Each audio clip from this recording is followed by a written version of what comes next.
The Speech Resource Company presents Historic Moments in Speech.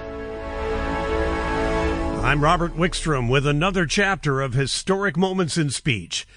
This time, it's all about Fireside Chats, which was a series of radio broadcasts that President Roosevelt gave as a means of direct communication with the American people.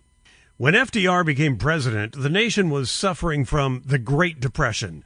It was vital to talk to the people about the sweeping changes of his New Deal, and the radio provided a perfect medium. Families gathered around their living room radios in the comfort of their own homes and listened to the President of the United States. In his first Fireside Chat, FDR explained why he declared a national bank holiday and temporarily closed all the banks. It was the start of the measures that the president would adopt during FDR's first 100 days. Fireside Chat number 1 was broadcast on this day, Sunday, March 12, 1933. My friends, I want to talk for a few minutes with the people of the United States about banking.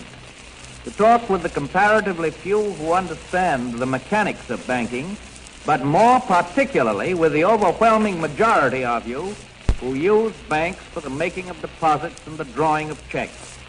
I want to tell you what has been done in the last few days and why it was done and what the next steps are going to be. I recognize that the many proclamations from state capitals and from Washington, the legislation, the Treasury regulations and so forth, couched for the most part in banking and legal terms, ought to be explained for the benefit of the average citizen.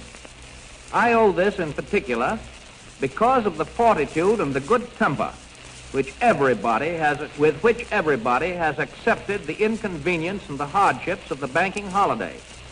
And I know that when you understand what we in Washington have been about, I shall continue to have your cooperation as fully as I have had your sympathy and your help during the past week.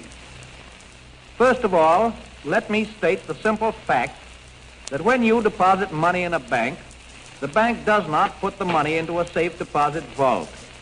It invests your money in many different forms of credit, in bonds, in commercial paper, in mortgages, and in many other kinds of loans. In other words, the bank puts your money to work to keep the wheels of industry and of agriculture turning round.